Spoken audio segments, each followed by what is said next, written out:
screen with you.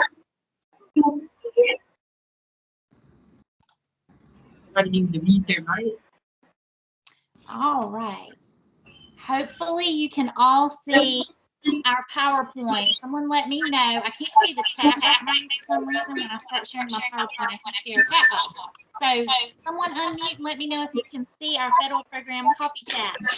We can see it. Tracy, we can see it. Awesome. All right, sounds good. All right, guys, if you will, just as a reminder, mute your system until it's time for us to start sharing some things. So excited that you've joined us today. We have some fun planned. We also have some folks I'd like to introduce you to today who are new, who can be of service to you. So we're going to go ahead and just jump right in. I found this picture and I loved it and thought it was perfect for our coffee chat. You call it coffee. I call it my emotional support beverage. So Tracy, I don't know if you can see me or not, but I have my coffee. Tracy, can you hear me? It has Diet Pepsi in it. So hope you're enjoying a nice cup of coffee or a beverage of your choice, depending on where you are and whether you're officially working today or not. And to join us for some information regarding to federal programs and some things coming up that you need to be aware of. All right, before we jump into our coffee chat, there's someone that I'd like to introduce to you. So we would like to welcome Campbell Mims to our team. Campbell, I don't know if you have seen Laura and Susan's presentations in IDEA or not, but they always give out coffee mugs as gift prizes. So, or door prizes. So since we're not in person, I created a little mug for you that has your own picture on it. So everyone could see you, even if they can't see you in person. So Campbell is our new communications and policy assistant. And I want to turn it over to Campbell for just a minute so that he can officially introduce himself and tell you how he can better serve you and your students and teachers. Campbell?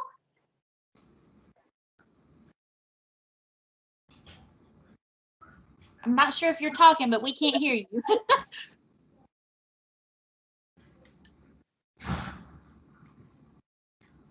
Are you muted, Campbell?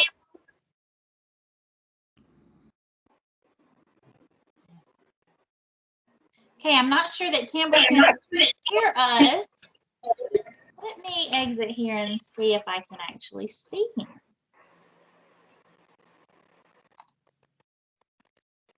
I know he was, oh, I see him. I think he's muted. I can see you now. Okay, Campbell? Okay, we can't hear you, so I'm going to do my best to introduce you. Is that okay? All right, Campbell, we'll leave you. I won't share my screen yet because I think that takes away folks being able to see you. So you can give a thumbs up or a nod, a head nod or something to let us know if I'm right. So we are so excited to have Campbell joining our team. He has done an incredible job since he's been with us. Only a few months, right, Campbell? Okay, so just a few months, and Campbell has already worked really hard to share some great news happening across our district. So Campbell's going to be the person that you want to contact if you have some things going on in your school and you want everyone in the world to know about the great news. So that would be Campbell. I've shared his information here. Let me share my screen again so that I can see his contact information. And like always, I will be sending out the PowerPoint after his presentation today so that you will have his contact. Also, I'm hearing in the chat that some folks are having a hard time hearing because of some background noise. So if you will, please remember to mute yourself. I think when you are not muted, my voice comes through twice, and that makes it a little difficult. So would everyone just do a double check and make sure you muted yourself? All right. So let me try to share that screen one more time. Actually, I think you can see it. I just need to go from beginning here. All right, so there's Campbell's contact information. Give him a call, send him an email, let him know that we are an amazing team and we welcome him aboard. So thanks for joining us today, Campbell. We appreciate all that you are doing and you're going to be doing in our district. So maybe I can send out some additional information. Campbell, I need a little bio or something since you were able to share today. All right, so guys, I told you that we were going to have some fun today. I have not used Kahoot in quite some time, but I used to use it in my presentations quite often. And one of our team members created a Kahoot for one of our staff members, and it was a lot of fun. So I thought this would be an opportunity for us to have some fun. So if you don't already have the Kahoot app on your phone, go to www.kahoot.it. And that should bring you to a screen where you can enter the game pin. So I'm going to exit out of this for just a moment so I can pull up the game, and the game pin will be showing there for you so you're not missing anything. So let me share a different screen for you. Just a moment. We're going to see if we can have some fun. Do we have some competitive folks online with us? Just shake your head yes. I know we do have some folks that are very competitive.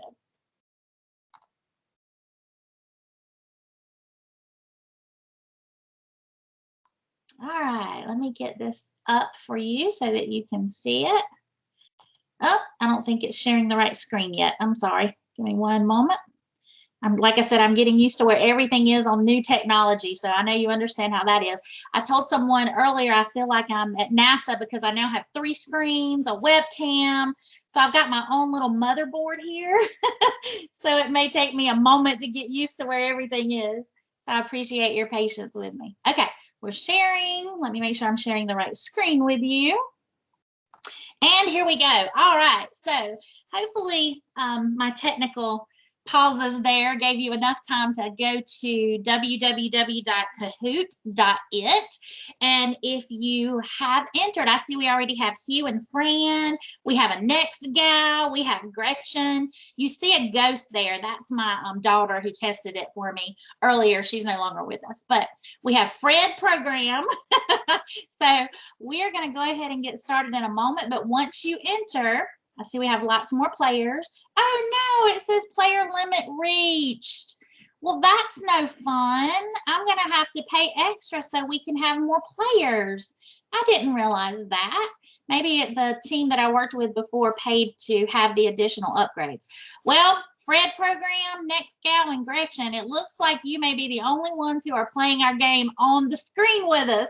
The rest of you, if you can't play the game on the computer, if you would please follow along with us and go ahead and think about what your answers should be, okay? This is not going to be as much fun. I'm very disappointed. All right, let's take just a moment. All right, so here's what I wanted to know today. How do you like your coffee? Do you like it? Well, first of all, coffee, no thank you. You like it black? You like it with cream and sugar and sweet and low? Or you must have some kind of flavor, like a flavored creamer or syrup. All right, we have 1 answer in. We have 2 answers.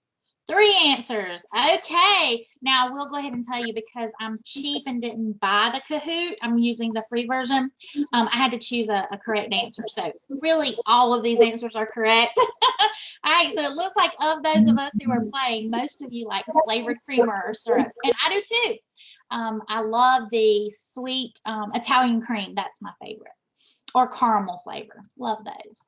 All right, let's see what else. Who's in first? Next, you are quick to answer, whoever our next gal is. Ignore Caitlin. That was from where she was playing with me earlier today.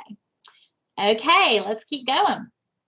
If you could only have one of these social media apps on your phone, which would you choose? Facebook, Instagram, Snapchat. I don't like people, so I don't do social media apps. I so wish we had more people who could join us. All right, we have 3 answers. It's counting down. We're going to see which of our 3 players are in the lead. 3 or 4. All right. So Facebook did not receive the number one answer. Now, keep in mind, we do only have 3 people playing with it, or 4 people playing with us, so that's okay. So it sounds like some of you are much in favor of Instagram, and we still have some people who don't like. We have at least one person who does not like people, so you don't do social media apps, and that's okay. All right, let's see. Ooh, Gretchen has moved into first place. Way to go, Gretchen. You must be fast. All right, I love this one. What are you drinking right now? Coffee, soda, tea, or it's none of my business? Coffee, yay. All right, someone said none of my business, and that's okay. All right, Gretchen, you are still in the lead. What is your most used emoji? This will be fun. Smiley face, laughing out loud, the thumb, or All right, it looks like those of you who are playing, you use the laugh out loud emoji. I'm going to have to tell you, I am not a fan of the thumb. My husband he's very, now I will give a lot of details about something, and he's like, just get to the point. So when he sends me that thumb emoji to let me know he's got it, I want to say, what does that mean? So I don't know how many of you are like that, but that's how I am. So please don't send me any thumb emojis. I'm going to get tons of thumb emojis now. I know that. All right, let's see. It looks like Gretchen is still in the lead with 1,900 points.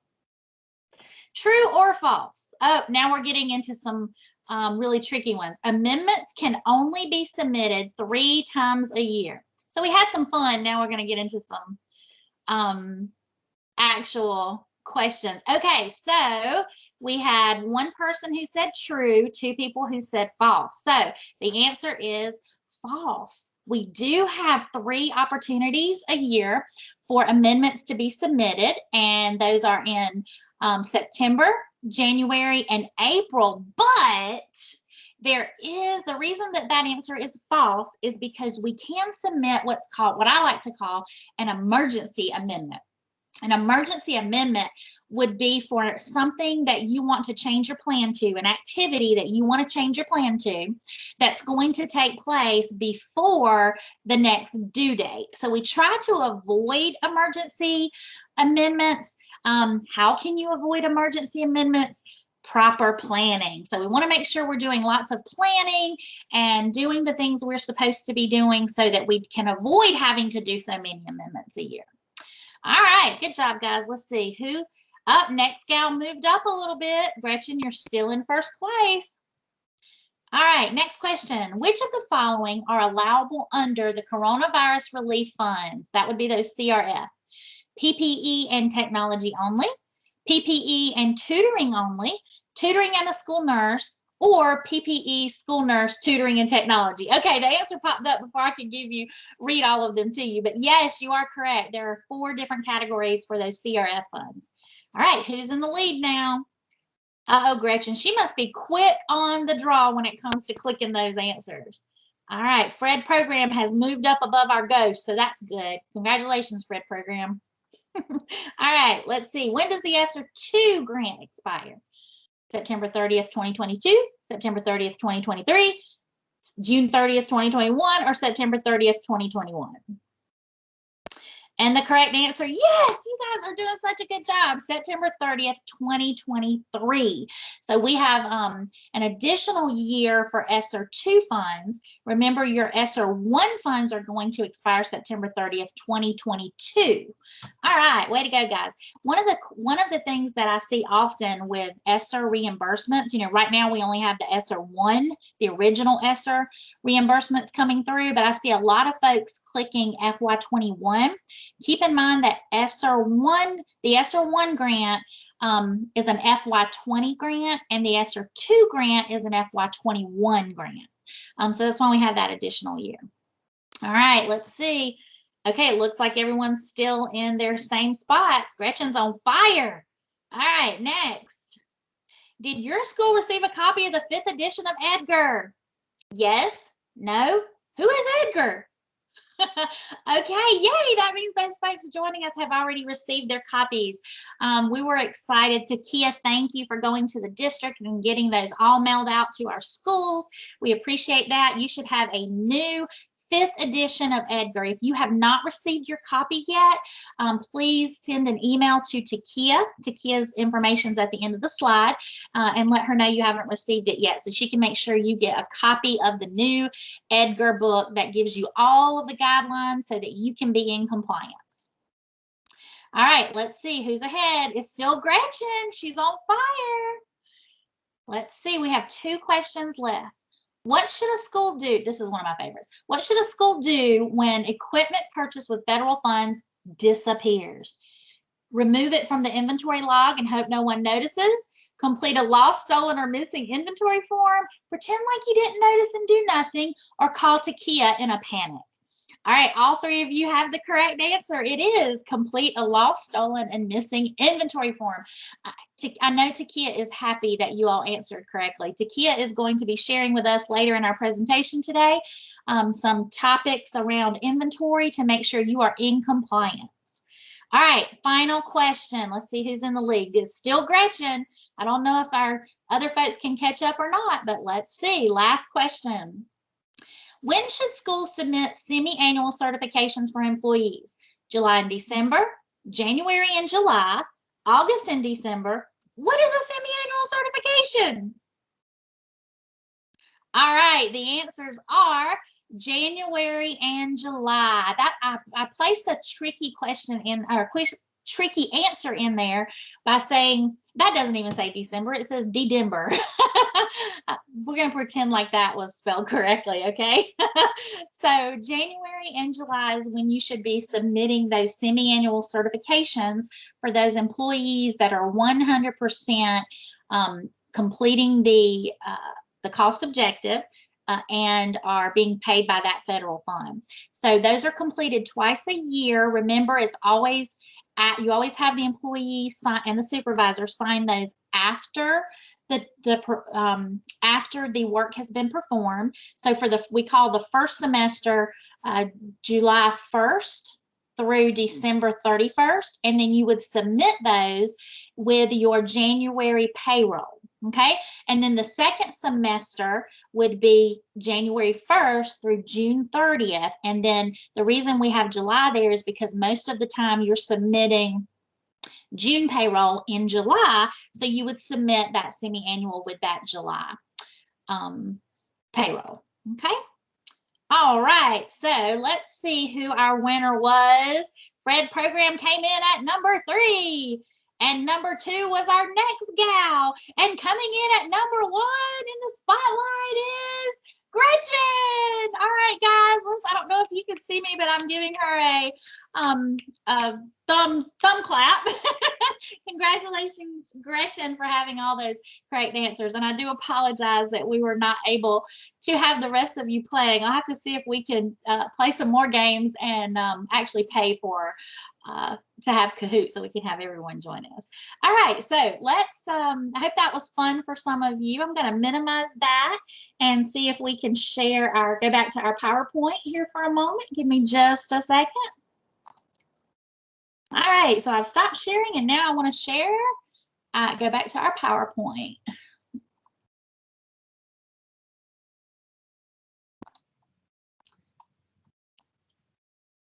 All right, so like I said, I hope you guys had some fun with that.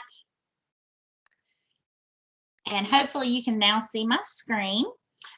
This is our February agenda and what we're going to cover today. We already handled introductions and then of course played a little game, have some fun, get to know each other. I wish, like I said, everyone else could have played as well. I didn't realize I had a limit to the number of folks who could play. But we're also I'm going to give you some federal grant reminders and updates, especially around the topics I've listed there, the epicenter due dates. We have a couple of things that have been due this month or are coming up.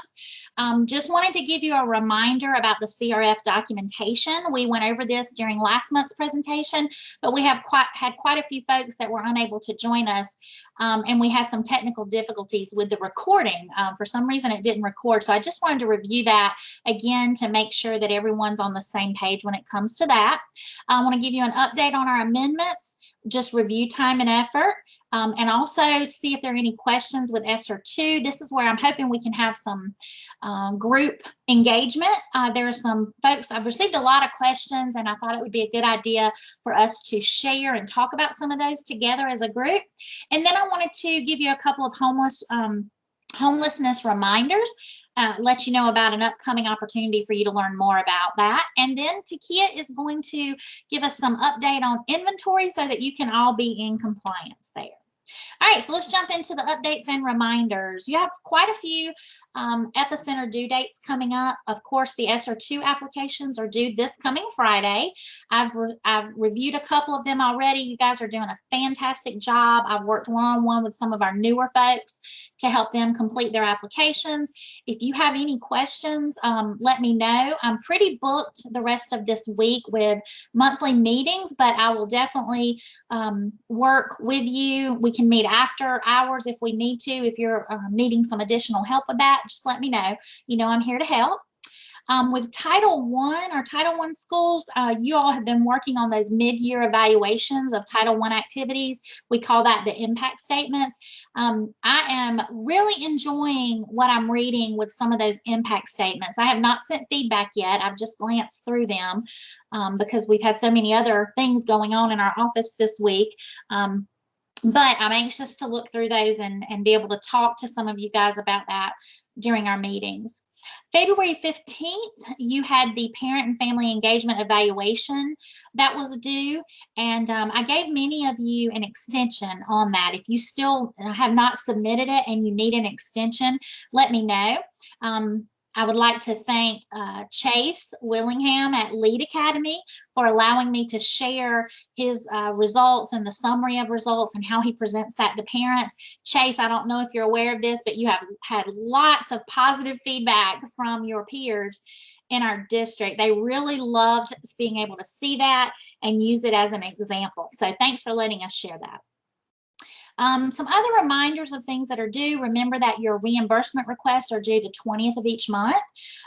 If you had any payroll that was submitted for the first half of the fiscal year, which is the July 1st, 2020 through December 31st, 2020, then those semi-annual certifications are due with your January submission. So Takia has been going through some of those Title I, 2, and 4, and I have been looking through all of your ESSER reimbursements. Please remember that any federal grant must keep up with time and effort. So even if it's ESSER documentation, if it's a salary, we still have to keep up with time and effort. Okay. Also, just keep in mind that there is a federal Epicenter submissions due form that you can access on the website, and I've also place that link on this page so that when you receive the PowerPoint, you will have access to that as well. Does anyone have any questions about any due dates coming up? I'll pause right here for a moment. And Takia, if you can read, are there any comments or questions in our chat?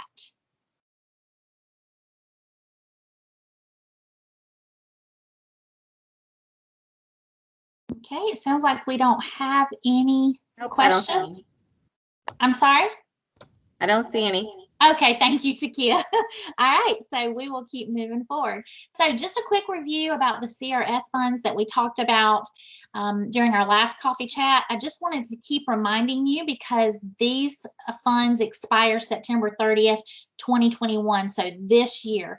We've been very fortunate to receive a lot of additional funding as a result of the pandemic to help our students, our teachers, and all of those different things. And so I just wanted to remind you that these were the 4 categories. The Corona Relief Fund did not have an application that went with it. These were funds that were directly sent to schools. So I wanted to make sure you understood how we as a district are collecting that documentation. So there is, you will still submit the CRF fund documentation through Epicenter, just like you normally would for reimbursement. Since this is not a reimbursement, there are a couple of little things to keep in mind. Number one, remember that this is not scheduled, so it will not show up in your queue. We don't schedule the reimbursements because we don't have every school who needs to submit reimbursements every month. So to save you some time and also to save our office some time, you actually have to go in and individually upload those particular reimbursements. But it's located under other federal and state grants under Coronavirus Relief Fund, CRF expenditure documentation. That's where you can find it in Epicenter. And you will submit it just like you would if you were asking for reimbursement, with one little exception. You're going to complete a cover sheet. You're going to mark all the sections. You're going to mark, and you know what? I think this one was the FY20. I think there was an error on here. I need to double check with Nick on that because I think this was an error and we needed to mark it as FY20. I just saw that. I apologize for that. You're also going to have to list the detailed, you know what? Let me pause. Nick, are you on the line with us today? Okay, I don't think so. All right, so you're also going to have to include that detailed level function and object code and the journal entry from Smart Fusion. This is where the difference is going to come in when you, normally you would copy and paste the activity from your approved plan, but since you don't have an application, you don't have a plan that was approved individually, you can't copy and paste, obviously. So you're going to type in the activity with as many details as possible, just like you normally would for an application, and make sure that it falls within those 4 categories that we mentioned on the previous slide, and I'm showing you now. Okay, so if you have any questions about that, please reach out to myself or Nick or LaPrecious in finance, and we'll be able to help you get that in. I just wanted to make sure that you understood that this grant does expire September 30th, so you need to make sure you spend all of that money by September 30th, 2021. Also, just a reminder, keep in mind that any expenditures that you have had for this fiscal year, which would be July 1st, 2020 through June 30th, 2021, must be submitted by July 20th of this year. If you submit anything past that, we won't be able to reimburse you because we will end up moving into a new fiscal year. And I have those dates on our slides here in a few minutes. All right, so these were a couple of reminders that I shared with you last month. January through June goals. What do we need to be doing? We need to be amending, spending, and claiming. So we have quite a few grants that are going to expire pretty soon. So we want to remember those 3 words: amend, spend, claim. Amend, spend, claim. I need a little rap or something to go with that. Amend, spend, claim. So keep that in mind over the next few months, because September will be here before you know it, and we do not want you to leave any money on the table. So for those FY19 and FY20 Title 1, 2, 4, CSI, ATSI, and the CRF grants, you must have all of that money spent by September 30th, 2021. Okay, the FY20 ESSER 1 doesn't expire until September 30th of 2022. And then, of course, the new grant, the ESSER 2 grant, doesn't expire until September 30th of 2023. So you still have some more time with ESSER. I do want to caution you with ESSER that the State Department is asking that we spend all of our ESSER 1 funds before ESSER 2. We do realize that that is not always possible, especially in our situation with charter schools and everyone being so different. But we do hope that you will try your best to spend your ESSER 1 grant first, because it does expire first, and that's simply the rule of first in, first out. So you'll want to try your best to spend all of that funding, just like we do with our other grants, Title I, Title II. You want to try to spend the grant that expires first. All right, the next amendment deadline is April 15th of this year. I know I have quite a few folks that have said they would like to amend their plan to be able to do some activities that are going to take place prior to April 15th, and that's fine. If you have an emergency amendment, though, make sure that you submit it in Epicenter But then also send me an email to let me know that it's an emergency amendment. Otherwise, it may end up sitting there until April, just because of everything else going on this time of year. But I will do my best this year because of the coronavirus and how it's impacted our activities. I want to be able to accommodate you as much as possible. So I will do my very best to get all of those emergency amendments reviewed and submitted to the State Department and get you an approval hopefully very soon.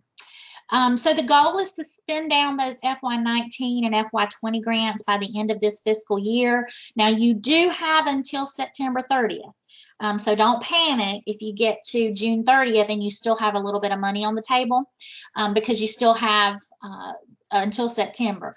But what we want to avoid is having to do amendments during the summertime. I mentioned this during our last coffee chat.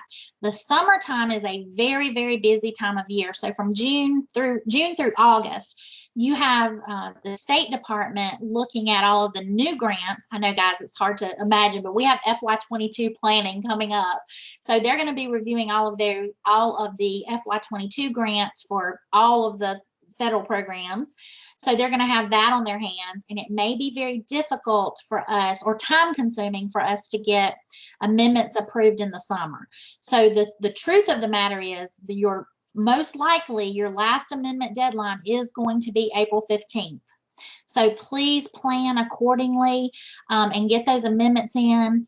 I know emergencies do arise, but please don't count on those emergencies, because it may not be available for you to get the amendment submitted, for us as a district to get it submitted, and then get it approved in order for you to spend the money before September 30th. So just kind of keep that in the back of your mind, that is the goal. The goal is to spend all that money by June 30th. Again, this is where you can find the dates for reimbursements from July 1st, 2020 through June 30th, 2021. They're due by July 20th of 2021. So we want to get all of your expenditures during that time period have to be submitted in Epicenter by July 20th. That gives us a very short window of time for us to approve any final claims, and to also submit for our finance office to submit to the State Department. And if you have any rejections or anything, that gives us a little bit of wiggle room, but not a lot. So continue to submit monthly. I think you guys, most of you, have been doing a really good job of trying to submit each month for any expenditures from the previous month. And I'm telling you, if you do it that way, you will be so proud of yourself and happy that you're not having to put together claims at the very end of the year. Some of you have learned lessons from that and do not want to spend that July 20th or July 19th trying to put together expenditures for an entire year. So try to submit monthly. That's going to be better for everyone in the long run. Also, our finance office has been sending out those monthly statements. I think you've received at least one so far, so that you know how much remains in not just each grant, but in each activity in each grant. So I know that has been very helpful to you. That especially is important when you're thinking about amendments.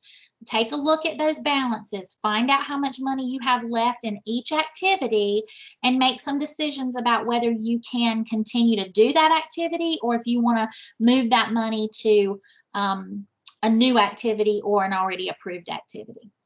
All right, so do we have any questions about amendments and leaving money on the table? And Takia, if we have any questions in the chat box, if you'll read those to me, I would greatly appreciate it. We're all good. All good? All right. You guys are awesome. Okay, I just wanted to add a time and effort reminder. I think we have talked about time and effort until we're blue in the face, but this is an area that school districts across the country struggle with, and it can be very confusing. So I just wanted to add another little plug here to help you guys understand the difference between when you need to submit a semi-annual certification and when you need to submit a personnel activity report. That's the PAR. When you have an activity that is a single cost objective, you have, for example, an employee who is a 1.0 and all of their salary is being paid to that federal program, they're 100%, then you complete a semi-annual. Semi-annual certifications are the easiest ones to do because you only have to submit those twice a year. The PARS is a little bit more difficult, a little more involved. The PARS should be completed monthly and submitted with each month's payroll register. I was working with one of our new coordinators recently, and she completed a PAR, but it only represented, I'll give this example, she was a Title I facilitator, but she was a 0.5. The other half of her salary was paid by another grant, and it was not because she's a Title I facilitator, it was in special ed. So the PARS should reflect that 50% of the time was spent as a Title I coordinator and the other 50% of the time was spent in SPED. So by the time the month is over, you should show that 50% of the hours were in Title I, 50% were in SPED. Otherwise, if it was a single cost objective and you're doing the exact same thing or the exact same job per se all day, you wouldn't need to submit a PAR to justify 50% of the time. So if you have if part of your salary is being paid by a federal program and the other part is being paid by a different grant and it's for a different reason, a different job, then you would do a PARS. I get a lot of questions about folks that are basically what we call a single cost objective. Let's say you have a Title I coordinator who is a Title I coordinator all day. That's his or her only job. But Title I could only pay 50% because there wasn't quite enough money in the grant. Well, you would not have to do a PARS because 100% of the job is Title I facilitator. It's just being split by two different funding sources. In that case, you would submit a semi-annual. Okay, so I hope I haven't complicated that for anyone. You can go to our website and you'll see some documents for semi-annuals. You'll see the document that you need to complete for the semi-annual certification. And you'll see also the supporting documentation that goes along with the PARS. Keep in mind that when you submit the PARS monthly, you should have the PARS that is signed, that has the time listed, that is signed by the supervisor and the employee, but then you should also submit the supporting documentation. And most of our folks end up submitting a calendar that breaks down what the PARS actually has. The PARS just lists the number of hours each day. The supporting documentation breaks it down into what those particular activities were each day.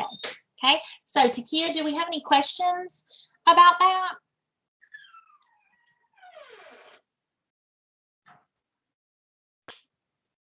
Okay. Sorry, I'm trying to get to my unmute button. No, we're good. Okay, thank you, Takia. All right.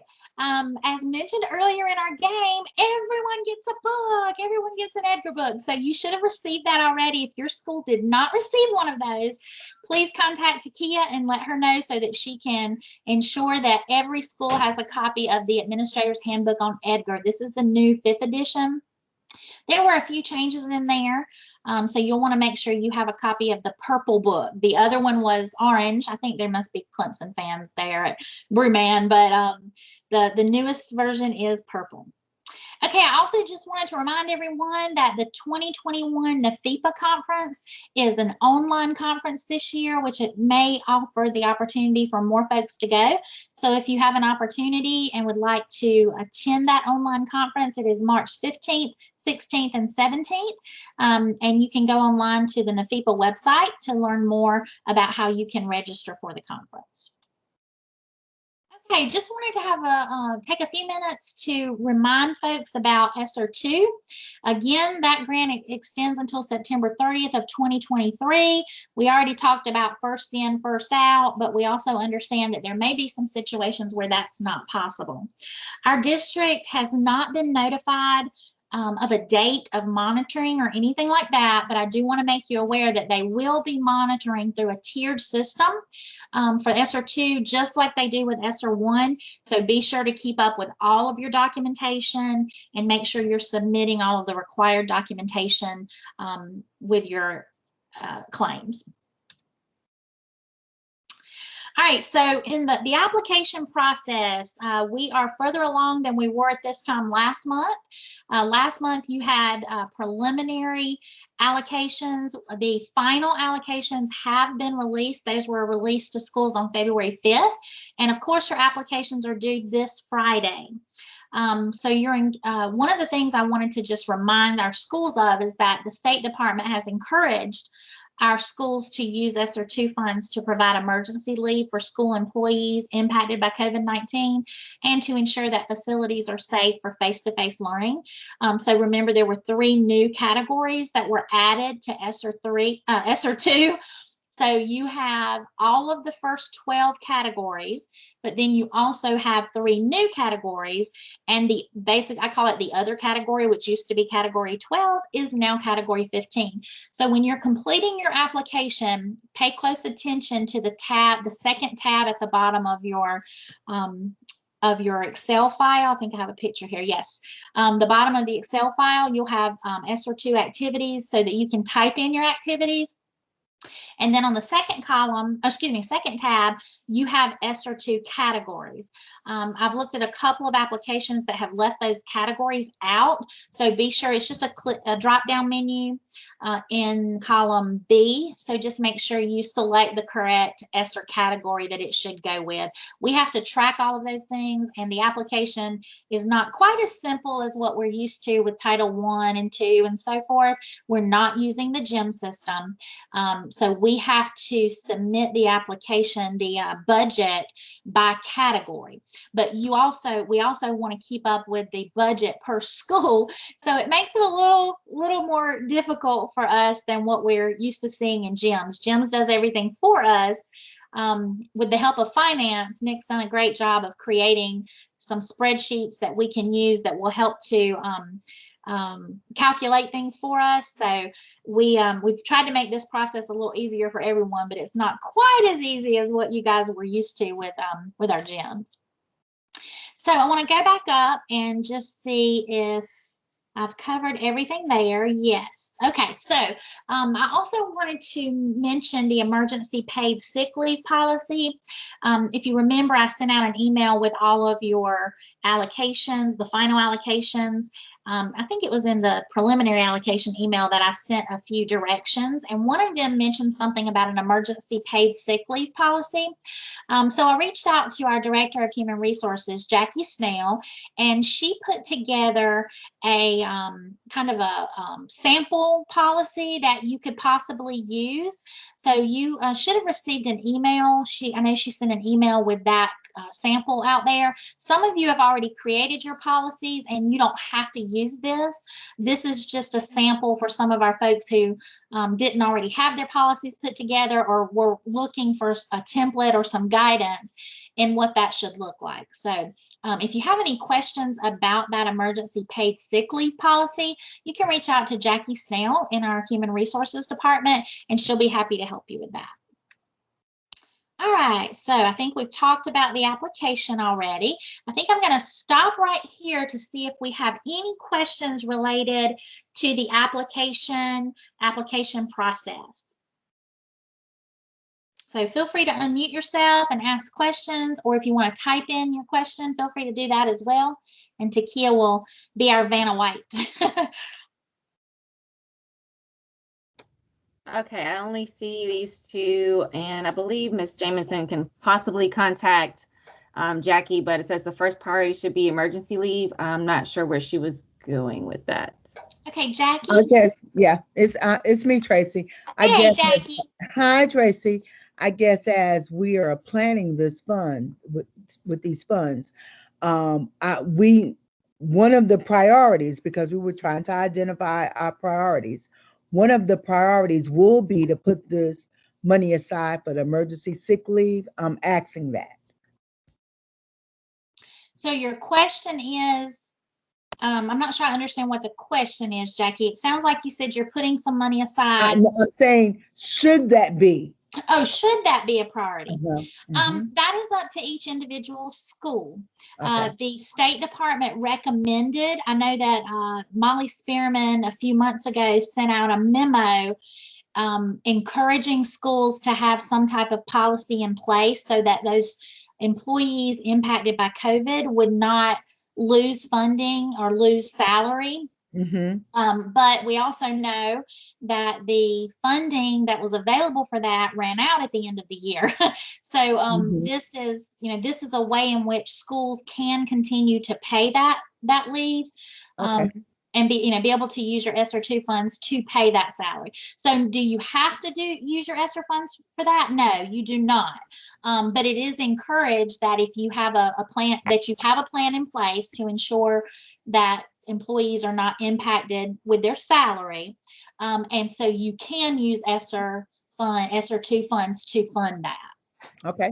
Does that Thank help? you. That helps. Great question, Mhm. Jackie. All right, any other questions? I know you guys have questions because my email gets filled up every day. Hopefully, maybe I've already done a good job of answering. No, I got one. We got another one. Oh, okay, Takia, go ahead. Ms. Bishop, do we know when when we'll get ESSER2 funds? I think he did answer that. When you will receive ESSER2 funds, we have already received the final allocation amount. Now, these funds are going to work differently than your CRF funds. Remember that CRF funds were sent directly to the schools. ESSER2 funds will be a reimbursement. So you will have to submit for reimbursement just like you do with ESSER1.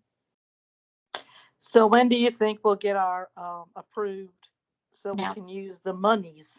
That is a very good question. We have not even been given a deadline from the State Department, but the applications are due Friday from our schools. It will probably take myself and finance, I'm hoping not more than a week to go through all of those applications and put the activities into the format in which the State Department has asked us to send it in. I will tell you that the turnaround on ESSER1 was pretty quick. The time that it takes us to organize the application at the district level is what takes the most time. ESSER amendments are usually very time consuming on the district part, but once we submit it to the State Department, they've had a very quick turnaround to approve them. So I'm hoping that we will hear something within the next couple of weeks. So if I can work really, really hard and get these submitted for you by the end of next week, then I'm hoping we might hear something from them the following week. We appreciate you doing all of that, putting together. It cannot be easy. I appreciate your understanding with that. It's a little different process, but like I said, we have a wonderful team here at the district level, and we've all worked really closely together to try to create a process and an application that's a little easier. But you're right, it can be very cumbersome, and we want to make sure we don't leave anything out and we have exactly what you want there. So we don't want to rush the process and mess anything up for you. So, it should take I'm hoping only about a week to get those reviewed. We've got 35 schools, so that's 35 applications, but do keep in mind, this is the most money we have ever received in federal funds. So we have schools that have a lot more activities that we need to look at. It's also going to depend on our schools and how quickly schools turn around their applications if I send it back.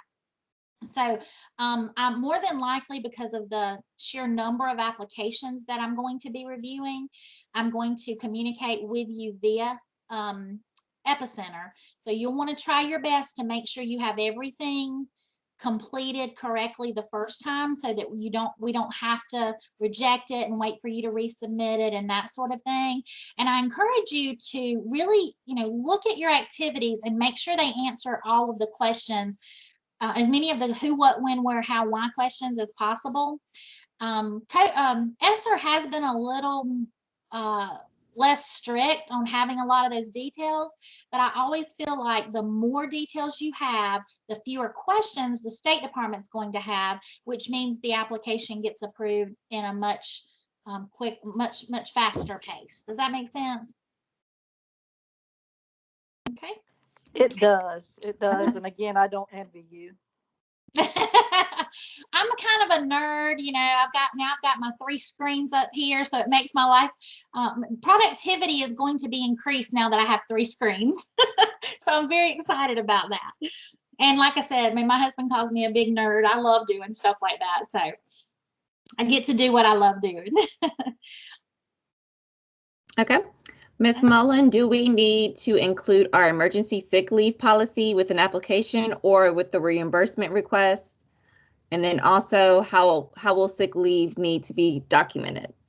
That's a great question. So we have not asked for schools to submit that emergency paid leave policy with anything at this time. Now they may, human resources may want to collect that at a later time as part of their monitoring process. And, you know, we haven't seen any monitoring documents regarding what they're going to be looking for ESSER. I'm sure that when they start monitoring, that's going to be a piece of documentation we need to collect. But at this time, you do not have to submit it with your application unless we hear differently. Now, they may, you know, they may turn around and come back to us and say, we'd like to see what the emergency leave policy looks like. But we haven't been asked to submit those at this time. And then the second question involved paperwork, documentation that may be required for that. And I have reached out to the State Department to see if they need any additional documentation. And I do need to talk with our finance team to see if they have any additional documentation that they are going to need on the finance side. But that might be when we start the reimbursement process for ESSER 2, that may be where you're going to want to submit that policy so that our teams can look at it to make sure you're following the policy. But as far as I know right now, it's going to be just like you normally do with payroll, which would be those payroll registers and a way to identify somehow or another, let us know. A lot of you are good about putting notes on those payroll registers to let us know what it's, you know, if it's for something more specific, or put notes on your cover sheets. But once we start the ESSER 2 reimbursement process, which will happen as, you know, very quickly, very soon after we get approval from the State Department, I'll give you some more details on whether or not you need additional information there. So my advice to you right now is make sure you have your policy. And make sure you're keeping all of the documentation to know whether you're paying an employee using your ESSER funds or whether they're being paid out of whatever other funding category that they're being paid for. Okay. Okay, and last question for the emergency sick leave with ESSER.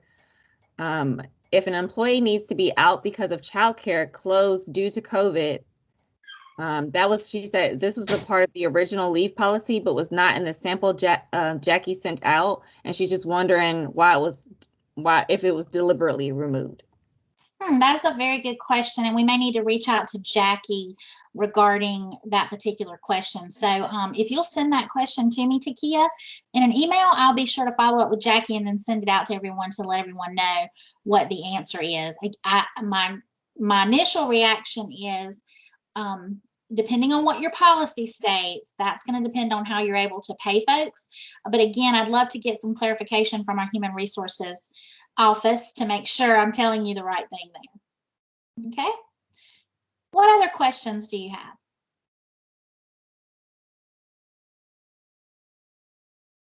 All right. Good. Okay. Oh, I'm sorry. Go ahead, Takia. We're good. Go ahead. Okay. Thank you. Thank you, Miss Takia, for sharing that those questions with us. So now I'd like to take a few minutes to share some ideas.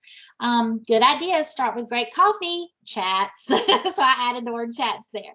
So I think you guys have really been fabulous at sharing ideas during our coffee chats, or even sending ideas and giving me the opportunity to share those with everyone on our in our team, so our peers. So let's take a few minutes to talk about some activities. If you've had a chance to see your email this week, you'll see that there was a COVID merit-based compensation rubric that was created by East Point. Just wanted to back up here a minute and remind everyone that an across-the-board bonus for teachers and staff is not allowable under ESER 2. But there were some extenuating circumstances that would allow you to include activities in your plan for those teachers who have gone above and beyond what their peers have done.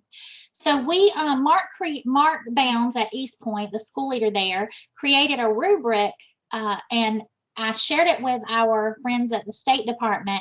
And not only did they approve it, but they commended Mark and his team for thinking outside of the box there and trying to find a way to make it work. So I have sent that rubric out to everyone. And since then, I've gotten a lot of questions. Keep in mind that that is not a rubric you have to use. You don't even have to include those activities in your plan. But I wanted to share that as a resource because I know some of you were looking for examples, or you were looking for ways in which you could compensate those teachers who have gone above and beyond what their peers have done. And so you can take a look at that rubric and see if it's something you'd like to use or amend. I think it's a Word document, so you can, feel free to do whatever you'd like to. And I'd like to thank Mark for allowing us to share that. The State Department wanted to share it with other schools. So way to go, East Point, for thinking outside of the box there. All right, so I wanted to especially focus on learning loss activities. We have some schools that have reached out to ask if, what are some creative things that our other schools are doing to help students with this learning loss during this pandemic. And so I just wanted to open up the opportunity for everyone to or anyone who'd like to share some things that you're thinking about. I've only seen a handful of the applications so far. So right now, I'd just love for you guys to tell us what you're thinking. What are some things that you may have included that fit with that learning loss category? So feel free to unmute yourself and share, or type in the chat box if you'd like.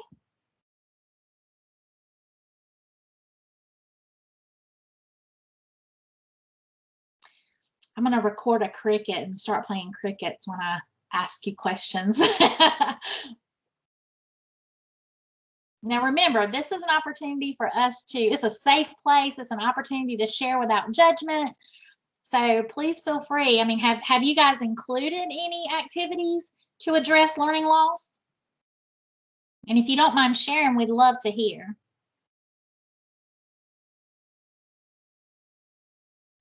Well, we have with special ed kids with autism, we are hopefully going to be able to contract with a BCBA to help those kids work in the community and get readjusted to the community. Okay, and which school? I'm sorry, I don't see who's speaking. Sorry, it's Michelle from SC Whitmore. Oh, hey, how are you? Good. Thank you for sharing that idea. So you're working with, and I couldn't quite hear you, but I think I heard you say you're working with a contractor to help some of your special ed students. Okay. Yes, students with autism. Okay. They don't like change. And so getting them back into the community after being under lockdown to work with that. Okay. And can you tell us a little bit about what this contractor is going to be doing? Do you have any details yet? Yeah. Will this be like an after school opportunity? Will they come in during the day? They'll come in during the day and work with the student and take them around the community as much as they can, where it's safe, and kind of getting them acclimated to life after COVID, making sure they know when to wear their masks and, all of that fun stuff. So that type of thing. Awesome. You can't hug anybody anymore and yes, all of that. Wow, that's a really creative way to use some of the funding for especially your autistic students, because most of all your students are high school, right? They are, Okay. yes. Mm-hmm. All right, very creative. So I'm thinking in terms of when I see that activity in the application, be sure to include some details about what they're going to be doing with students. because I have a feeling that whenever the auditors start looking at how we've used ESSER funds to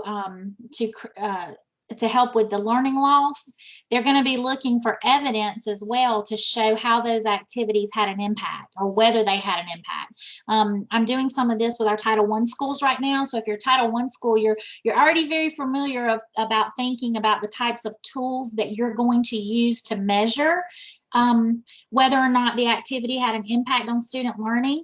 So that's something that you probably want to be thinking forward about as you're creating your ESSER activities. How are you going to measure the impact or measure the effectiveness of that particular activity? What types of documentation or evidence would you show if your stakeholders are asking, did that activity have an impact on students or did it not?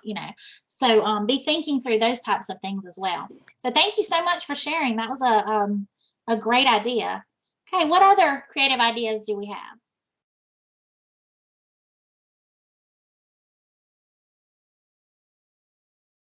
Do we have any schools that are doing any after-school activities or in addition to what some of the things they already offered in the past? I know one of our schools offered an after-school program, but they were charging parents for that. And so we had just, in a brainstorming session, we were thinking through different activities and thinking about how they could offer that to parents at no cost, and then even go back and reimburse parents from July 1st who may have paid for services up through now, and then offer the remainder of the year for free. So sometimes it helps to hear some of those things, because there may be some things that you're currently charging parents to do that you wouldn't necessarily have to if you could use ESSER funds. Any other ideas out there? Tracy, we didn't do this with ESSA, but we did do it with our amendment for Title I, and it could be used for ESSA. We are doing an academic recovery academy, knowing that our students need some additional assistance, and we kicked it off this past Saturday. It's on Saturdays for 4 hours. The students are loving it. They had a great time. We are also, as part of the Academic Recovery Academy, we are going to, during our spring intercession, we're off 2 weeks, and we're going to take 1 week and offer tutoring for a couple of hours every day during that week. And so we're hoping that really helps and provide our students with some additional instruction. Thank you, Jackie. Yes, I'm glad you mentioned that. I don't know why I didn't remember it, because we worked so hard on that amendment. So absolutely. Yes, we did. And I'm glad to hear that the first session went really well, and that that students and parents are excited about that. So yeah, really, really awesome ideas. Thank you. What about parent and family engagement? Have you all thought about or included any activities that you may be able to do with parents to help during this pandemic? And it may be some things that you're not necessarily spending funds on. It could possibly be things you're just doing that are of no cost to you. So feel free to share any of those ideas as well.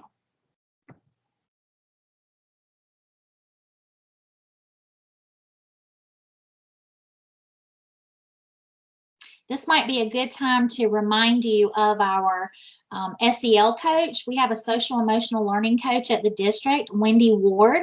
Many of you have had an opportunity to meet her already and participate in some activities with her. She has been doing monthly, I think it's monthly, parent activities with communities for some of the schools that are participating. So if you are looking for some parent and family engagement activities, reach out to Wendy Ward and see what she has to offer. She has just done a fantastic job since she came on board with us in the area of SEL, because we know that during this pandemic, our families have been impacted in ways that we can't even begin to imagine in some places. And so she has been able to work with that social emotional learning aspect and include parents and really make a difference in that area. All right, any other ideas that you want to share? It doesn't necessarily have to be around learning loss. It can be any of the other 14 categories.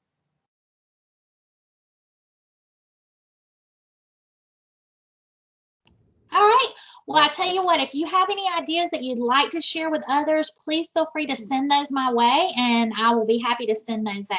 So thank you guys, those of you who shared with us. It really helps to have ideas and know what other schools are doing. And I get those questions all the time. What are other schools doing to help address this? So I want this to be a safe place for us to have those types of conversations and be able to brainstorm and work together to create some really innovative things for our schools, our students, our teachers, our families. Okay. All right. Any questions for me at this point before we move into the next section? Takia, are we all good? Yes, ma'am. All right, thank you. I wanted to just include a slide regarding homelessness and remind you that you're all invited to participate in the South Carolina Public Charter School District Social Workers and School Counselors Cohort Meeting. The next meeting is on Thursday, March 4th from 10 to 12 a.m. The first meeting, this is led by Wendy Ward, our SEL coach that I was telling you about a few moments ago. Wendy did a fantastic job. We have had a lot of positive comments from people who participated. And last month, she invited me to share about homelessness and also foster care, but foster care took the entire time. So we had to move homelessness to another time. So we're going to talk a lot about homelessness and the resources that are available. This is a period of time in which our students are really, our homeless students are really struggling. I can't even imagine what they're going through right now. So we're going to spend some time talking about that and ways in which we as a school or school district can help to meet their needs. So please join us for that. If you're interested, contact Wendy Ward, and her contact information is there on the screen, and she'll send you a link so that you can register for the meeting. All right, so I'm going to stop talking for a little while and turn things over to Takia Jackson Noble. Takia joined us, as you know, earlier in the year last year, and has been such a wonderful asset to our team. And Takia works, one of her jobs is to work specifically with inventory. So I'm going to turn this over. Takia is going to talk to you about not only federal programs inventory, but I'm sure she'll throw some other stuff in there too. So Takia, while you are getting ready to talk, I'm going to stop sharing this screen and get your PowerPoint ready. Yes, okay? ma'am. Thank you. Give me just 1 second here. I had one question in the chat, though. Okay. Did all schools receive CRF money? That's a great question. And from my understanding, yes. If we have a school that did not receive that, you would want to contact Nick Michael in our finance department. But Nick kind of handled all that CRF funding. So contact him if you are not sure what's going on there, or talk, if you're a school leader, definitely contact him. If you're not a school leader, you want to talk to your school leader first. All right. Tracy, yes, ma'am. I will tell you, I just sent an email to Nick and asked him that same question. And he said, yes, all schools receive this funding at the end of December. Yes, thank you for sharing that. Yes, my gut was to say, yes, everyone received it. But because someone was asking that question, I thought maybe there's something I don't know about. So I appreciate you sharing that. Okay, so let's see. Oh, I think I forgot to share before I made this larger. Give me 1 second, Takia, I'm sorry. I also want to make sure we are still recording. Yes, we're still recording.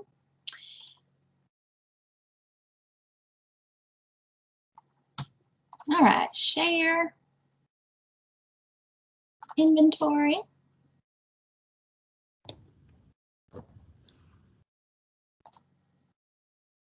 All right, so I will turn it over to you, Takia, and Thank you. Thank you. I'm not going to mute myself because Yep. with all these screens, I can't find my mute button. Well, please So, don't. just let me know when you want me to advance to the next slide. Yes, ma'am. You can go ahead and get started on the next slide. But hey, guys, so definitely want to kind of go over some inventory stuff with you all. This kind of thing is just like for me right here, where what I'm showing you. It's definitely just an overall overview. I know there's probably going to be individual questions, and that's what I'm looking for, because sometimes what you have at your school may actually help the overall group. So if you have those, definitely submit those. I'll be happy to dig in, address them, answer them. And if I don't know, dig in and find the answer for you. So definitely everyone should be tracking inventory. This is just a law, and it's required for all schools. So previously we had a service that actually came in, and so many people mentioned the service, like, oh my goodness, we have these people come in and they did everything for us. Well, we actually no longer have that service anymore. And so what we did was we said, okay, well, all schools should be recording what they have in their schools, especially when it comes around federal money, right? Because we do not want to have a situation where we have to give money back, right? So everyone should definitely be tracking that. And so what that looks like is you should be maintaining good records for your assets. And as you can see, it's anything with the unit cost of $5,000 or more, but this also includes like desktops, computers, laptops, Chromebooks, you know, the list goes on, iPads, things like that. They all are included. You can go ahead and go for it, Tracy. And in your federal, go ahead. Your federal. Not allowing me. Give me 1 second. I don't know why. Well, I will continue to go though still. Okay.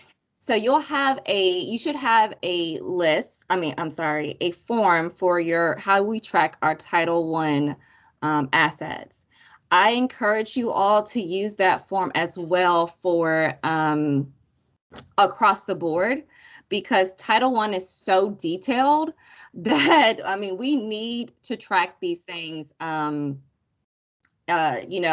just because we have to know where those funds are being used, right? So if you take the same type of that same form and use that as well for your general assets, you will be in compliance for sure. But just keep in mind, like I said, Title I, they require a little bit different on their form. For instance, they require an FAIN number. And we actually learned that process, I want to say, Tracy, like last year or something like that, where we were all scrambling trying to figure out what this was. So that is actually on your Title I form. You have to have that number on there. So this is your general fund, your general funds, fixed assets. An example of that, you want to make sure that you have the item, the asset number, or label number on there, as well as where it's located. And you want to have that in detail, because the goal is if someone comes in from the district office and say, hey, I need to look at this computer, you can say such and such has it in room 201A, and we can go straight to that room and find where that item is. I also want to let you all know that on your general funds, and even on any of your other funds, but mainly your general funds is where you'll see this. Anything leased, donated, or given through private funds, that has to be documented on there. So as you can see on your Title I form, you'll see a slot on there for like purchases or purchase date, things like that. You can put in there like it's leased or donated, when it was donated, or if it was used on private funds. That way we know, kind of a better sense of how to discard or remove those items if necessary, if we have to do something like that. So you definitely want to do that. General funds, federal funds, anything, CRF, ESSER, all the ESSERs, everything has to have a label. Any inventory that you have used any money that you've spent for inventory for any of those programs, anything under federal and under general has to have a label. Now, as you can see, I have included just our regular label on here, but it all has to have its own number. So many schools, like some schools, they actually create their own, and that is totally okay. I would just tell you as long as that one item has its own number, its own unique number, it's very, very important. That's how you have a better tracking. I also have schools that actually have everything under one program. So they have it where they can pull out, their general funds or their Title I or their Title, whatever federal funds that they're pulling out. They have it where they can actually pull those items out. And that is fine. But like I said, you want to make sure that your Title I is definitely by that book and it's by that form. So you definitely want to use that. You can proceed. Thanks, Takia. Can I interject just for a second Yep. here? And one of the things I've noticed over the years is that in the past, we've had a lot of inventory. Well, Title I was really the main grant that had a lot of inventory as far as equipment goes. But now you don't usually have that with Title II. You can have it with Title III. Title IV, not III. You'd have to talk to Susan about III. But Title IV, you may have some computers or technology that you've purchased. So you'll want to make sure that you are able to sort and pull out, like Takia said, those different grants. And some of you who have never been Title I schools may not be familiar with that tracking process. And I know Takia is going to go over that. So one of the reasons that we wanted to share this with you today is because most of you have some type of equipment in your ESSER 1 application. So we don't want to let that fall through the cracks. And because I do have a feeling we'll be monitored within, the next year or two. And so we don't want any of that to fall through the cracks and us get dinged on that, or you get dinged and end up having to pay money back just simply because you didn't have it listed. So just wanted to point that out, that's one of the reasons we're really talking through this. It's not just our Title I schools that need to pay particular attention to this, but all of our schools. Yes. Thank you so much for that, Tracy. Also, I see something, and I want to go ahead and get this answered for Gretchen. I thought for computers, it had to be over $100 in addition to a life of more than 1 year. Has that changed? No. You definitely want to track all of your technology. So, and then of course, if it's something that needs to be, routed out of your inventory because it's outdated, no longer in use, lost, stolen, something like that, those forms, we definitely can talk about using those forms, getting that appropriately documented. And yes, to the other question, are these forms posted somewhere? They are actually under the Title I stuff. That's actually on our resource site. You can actually, and I do have some information on that at the end of the slides as well. So yes, these forms are posted somewhere. You can go for it. So we will be collecting items from you all twice a year.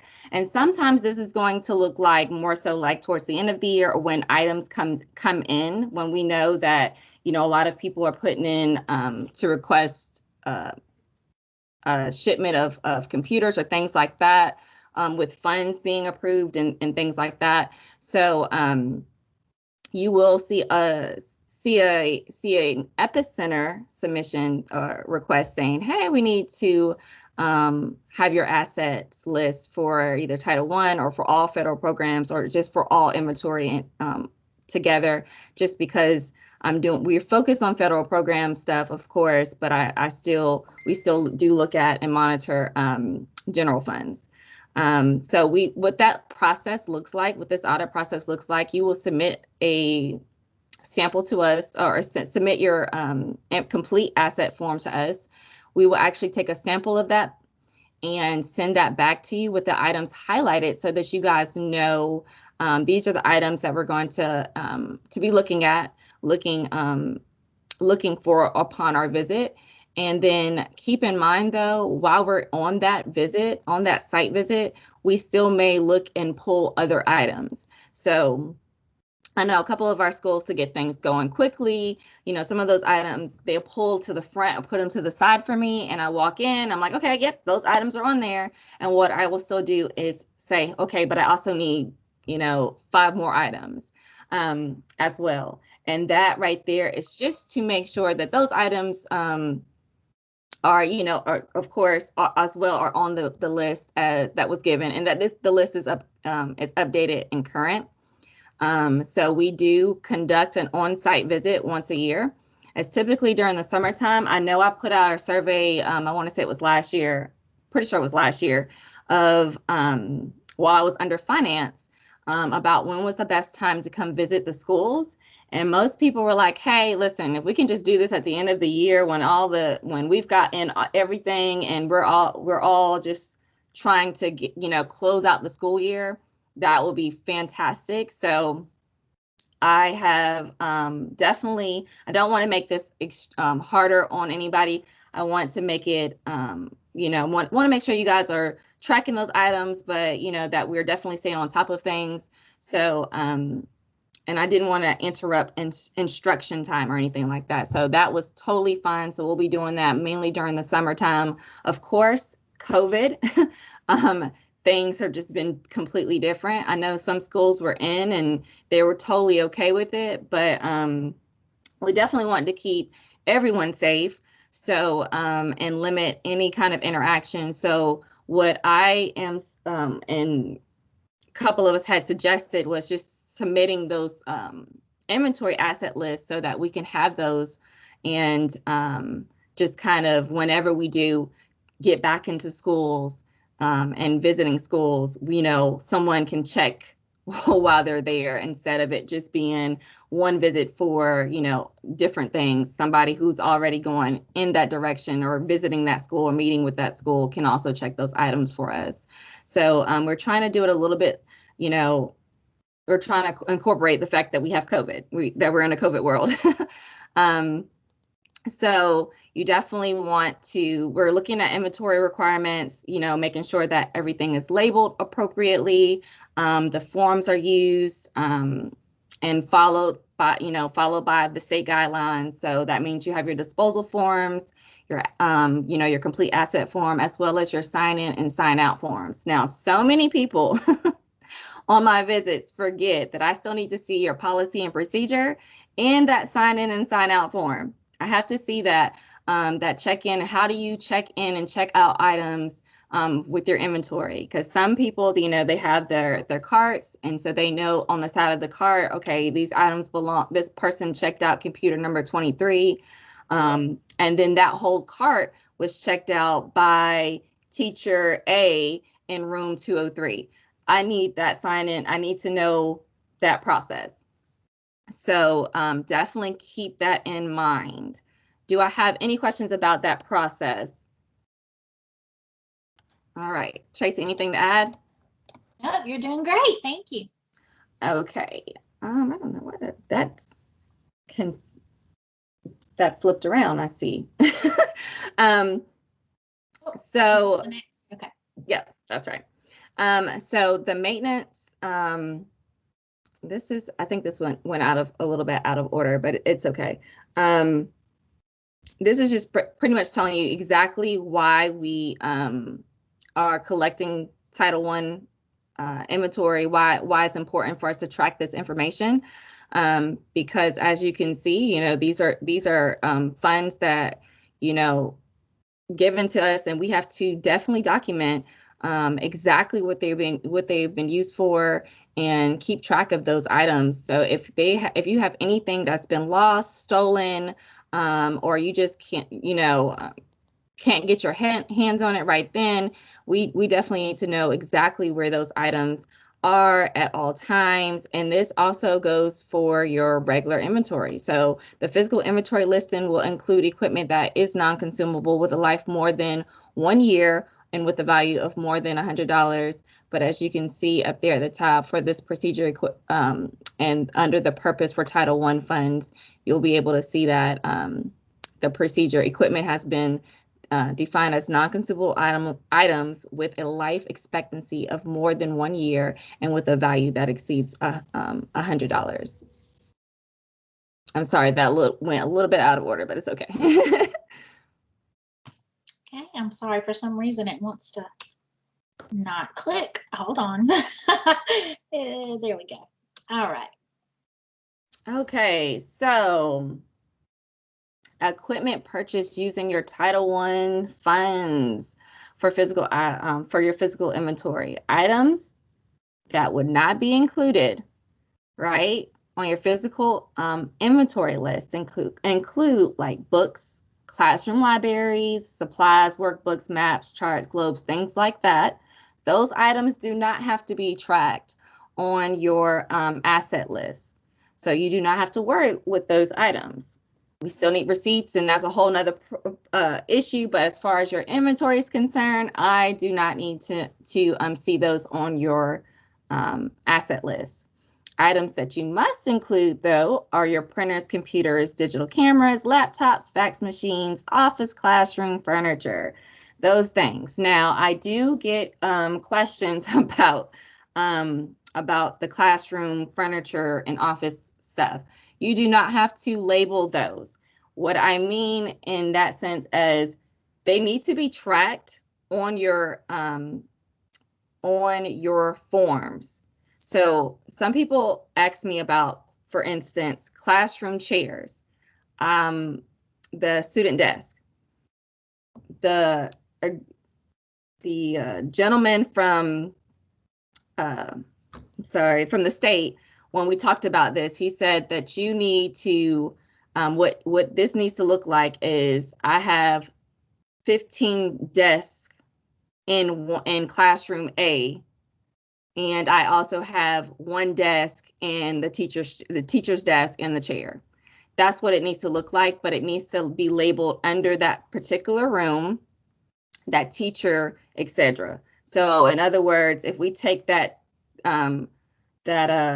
if we come to your classroom, we know on that asset list, it has that document of that furniture, that one desk, that teacher desk, and that chair, and there's 15 student classroom desk. I get that question all the time. Does that mean I have to label these chairs? Please do not. You don't have to do that.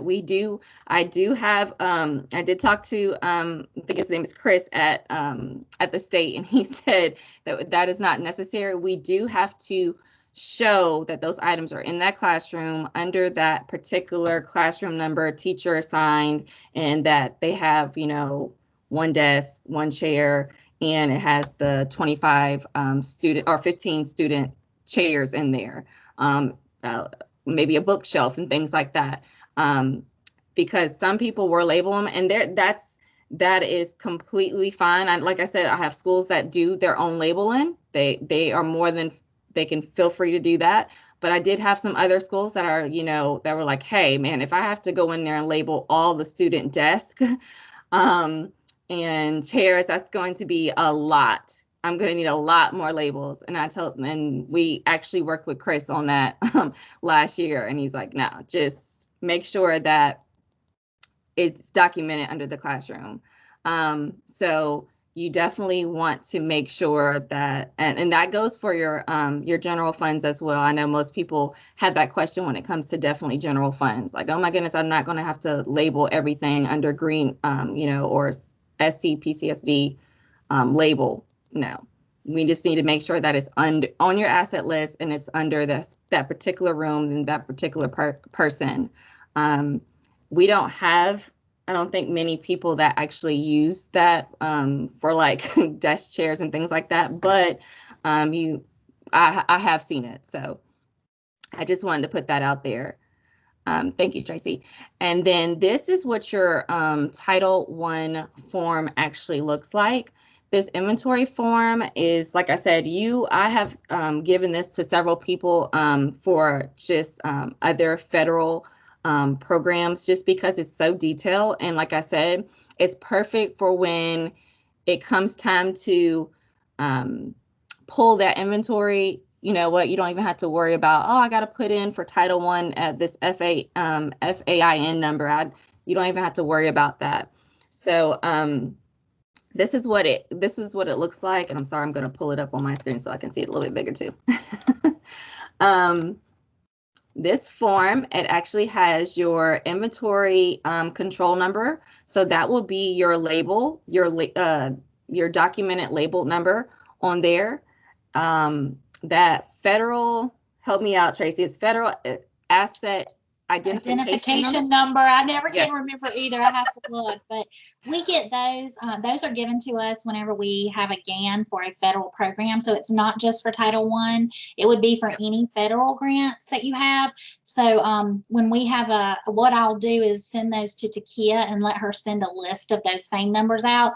They are specific to each grant year. So we can give that to you based on the grant year and the grant, so that you'll have those to complete for this year. Perfect. Thank you. The next item, of course, is your description, your purchase amount of that item. I'm sorry, I can barely read mine. So let me pull it up on my other screen. And, you know, where it's located. Let's see.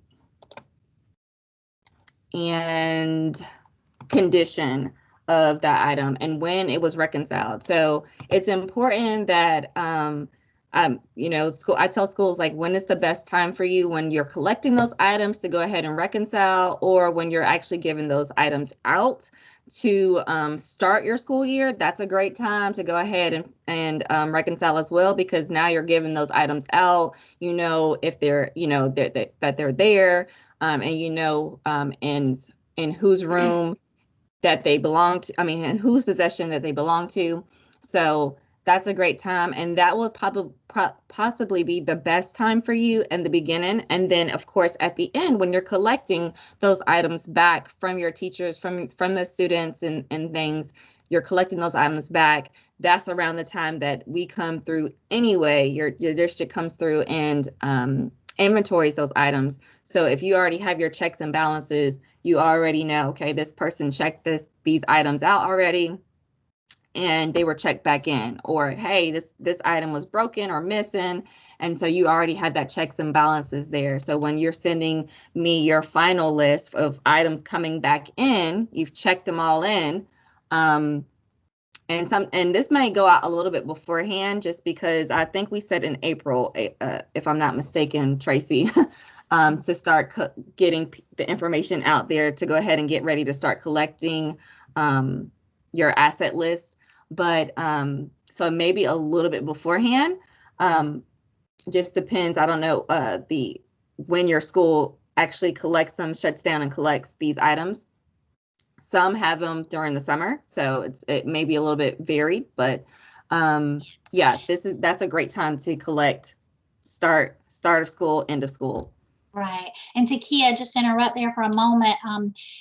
For compliance purposes, you have to show that you have reconciled your inventory at least once a year. So, you know, when we ask for that reconciliation in April, you're going to send us the list. You're going to have all of the notes. If you have anything broken or damaged or stolen or any of that, you're going to send the documentation to us. But you have to have an actual signature of the person conducting the reconciliation. So my advice would be to print out, you know, save it as a PDF, sign and date it, and send that PDF to us. And Takia, I just realized what time it was. We are about 3 minutes over. Okay. Well, so just to honor the time of all of those joining us, we'll keep going because we are recording.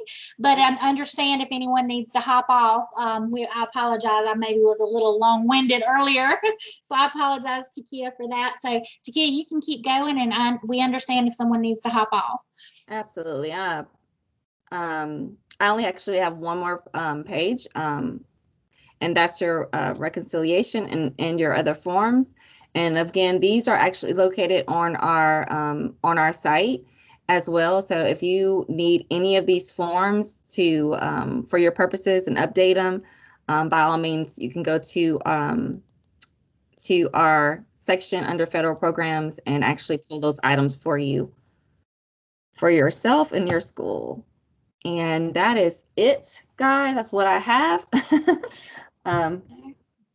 And Takia, I'll just add one thing. I know that in the past when I have worked at the State Department and we had to go in and actually inventory during our audits, they're going to be looking for these documents. So that's why we ask for you to submit those with your reconciliation form, especially if you have items that are stolen, lost or stolen. They're going to look to see if you have a police report for that particular item. And I'll tell you, it's unfortunate. I've worked with some districts in our state that have ended up having to pay money back to the State Department because they could not locate some items that were on their inventory.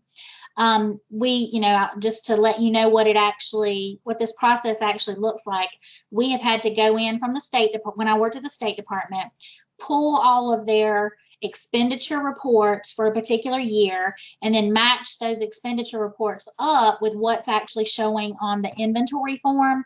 Now, I will say usually it doesn't go that deep. Usually it only happens when they see issues with the equipment and inventory control log. So you're going to want to make sure your reconciliation is as up to date as possible. If you have items that are missing or stolen, if it was stolen, then you have a police report to go with it. If they see all of that and they see that you have followed your procedures, they don't usually go digging really deep, but we have, they have, when I was a part of the team, they have gone through and they have looked at, because they saw issues, they've asked to see every item on the form, which often takes a lot of time.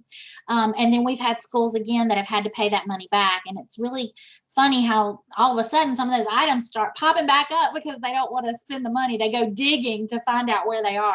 So when you do this reconciliation once a year, it really helps you to make sure you can put your hands on the items that have been purchased with federal funds, and keeps you from having to pay money back. Takia, thank you so much for sharing all of that. Does anyone have any questions? I seen Courtney said, asked the inventory needs to be done in April, the rational. So that's not correct. The inventory is not, it's not going to be done. Their physical inventory check will not be done until the summertime. What we're doing is putting inventory on the radar for everyone in April. So everyone knows, hey, inventory is coming up. So don't forget to add those new items. Don't forget to have those forms and everything updated and this reconciliation done, so that ahead of time, so it's not such a late thing. And then you're not coming in May and saying, hey, we got to do all this information and now we got to get all this together. So I hope that helped explain that a little bit better. Yeah, and so just to add there too, the form that you're going to be submitting in Epicenter, those are for our Title I schools.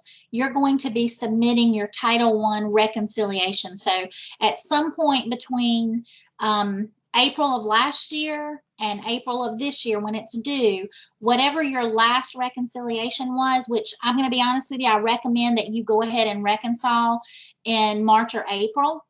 At least do a spot check or something to make sure you have those items, because Takia will be using some of those will be using that form to do spot checks for your inventory. So if you're a Title I school, we are required to collect those Title I inventory and control logs, and that will be happening in, I'm pretty sure it was April. Am I right? Am I saying that right, Takia? I feel like it was in April. Like okay. April. Yeah.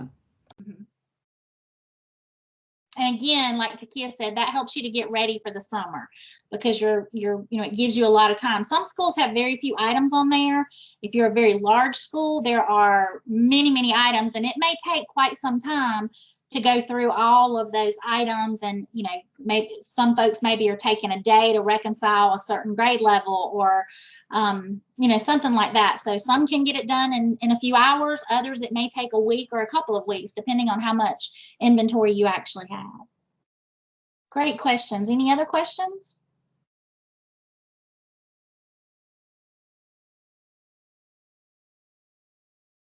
Takia, did we have any from the chat box? No, ma'am, I just answered the last. Awesome. Okay, I want to share. Let's see. Let me share my screen one more time. I do apologize. We're a little bit over. I'm going to stop sharing that, and I want to start sharing this.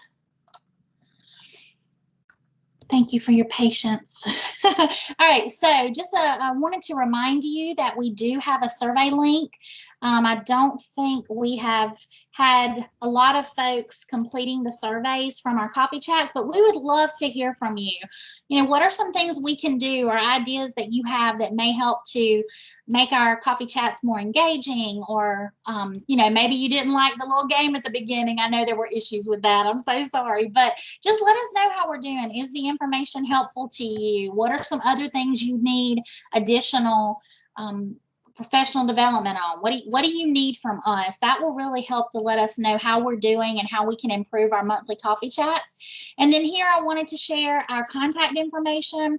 Takia, thanks. You did a great job of sharing information on inventory. If you all have any additional questions about inventory, feel free to contact Takia. There's her email address and her phone number, and she'll be happy to help answer any of those questions. All right, any last questions before we go? All right, well, before you leave, type into the chat box and let us know how we're doing.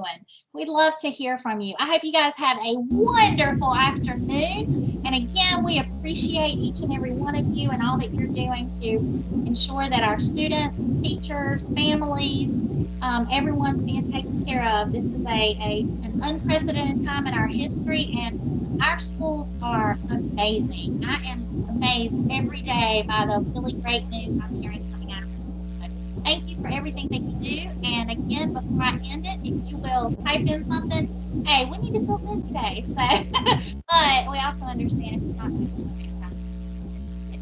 All right, we appreciate you. Have a great day. Thank you.